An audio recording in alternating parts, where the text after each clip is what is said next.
Hello everyone, welcome back to my channel. তো আজকে আমি দুটো রেসিপি শেয়ার করছি, আর রেসিপিগুলো কি হতে চলেছে দেখে হয়তো বুঝে গেছো যে একটা পকোড়া।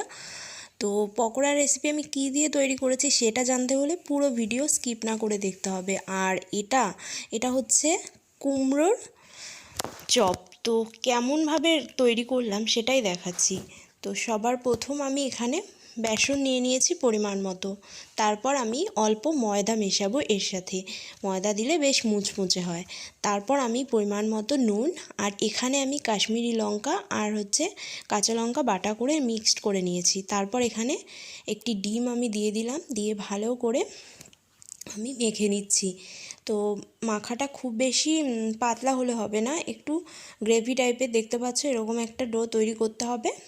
তারপর আমি হলুদ দিয়ে দেব, হলুদ দিলে কালারটা বেশ সুন্দর হবে। তো আমার রেডি। এরপর আমি এখানে ফুলকপি নিয়েছি, তো ফুলকপি হালকা ভাপিয়ে নিয়েছি নুন দিয়ে। এরপর দেখো ফুলকপিগুলো এইভাবে ধরে এই গোলার মধ্যে দিতে হবে, যাতে ভেঙে না যায় সেদিকটা দেখতে হবে ভালো করে, হালকা হাতে দিতে হবে যেহেতু এটা ভাপানো, ভেঙে যেতে পারে। তো এইভাবে আমি নিচ্ছি, দেখতেই পাচ্ছ। আর ওদিকে কড়াইতে তেল দিয়ে দিয়েছি, আর এটা ডিপ ফ্রাই করতে হবে, সেই জন্য আমি ডুবো তেলে ভেজে নিচ্ছি। তো তারপর দেখো এভাবে একটা একটা করে আমি গোলায় দিয়ে এবার দিয়ে দিচ্ছি, দিয়ে ভালো করে দু পিঠ ব্রাউন করে আমাকে ভেজে নিতে হবে। আর এটা মিডিয়াম ফ্লেমে করতে হবে। আর যেহেতু তেল থেকে দেখো সাদা সাদা একটু আসছে, যেহেতু ডিম দেওয়া সেই জন্য এরকমটা হচ্ছে। তারপর আমি ব্রাউন করে ভেজে নিচ্ছি।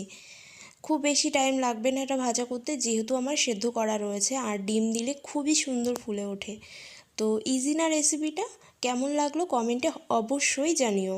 আর তারপর আমি শেয়ার করব আরও একটা রেসিপি, সেই রেসিপিটা হয়তো অনেকে খাওনি, তো আমি আজকে শেয়ার করছি, খুবই ভালো লাগবে খেতে।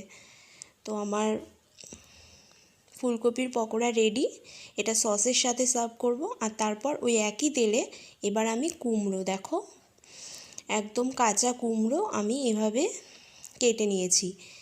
তো চারকোণ করে আমি কেটে নিয়েছি। তারপর ওই একই ব্যাটারে আমি দিয়ে দিলাম এই কুমড়োটা, দু পিঠ ভালো করে মাখিয়ে নেব, মাখিয়ে আমি ডুবো তেলে ভাজবো। তো ভাজার পরে ব্রাউন করে আমাকে ভাজতে হবে, আমি দুটো করে ভাজছি।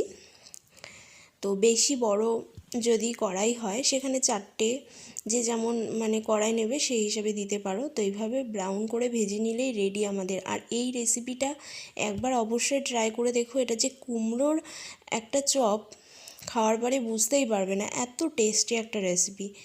তো অবশ্যই বাড়িতে ট্রাই করো আমি বলবো, আর কমেন্ট করে জানিও যে কেমন হয়েছে। আর ঝালটা যে যেমন পছন্দ করো সেই হিসাবে ঝালটা দেবে, তাহলে বেশি টেস্টি লাগবে। তো এবার আমার ভাজা হয়ে গেছে, এবার আমি নামিয়ে নিচ্ছি। আর এটা সসের সাথে এমনিও খেতে পারো। Thanks for watching my video, tata bye.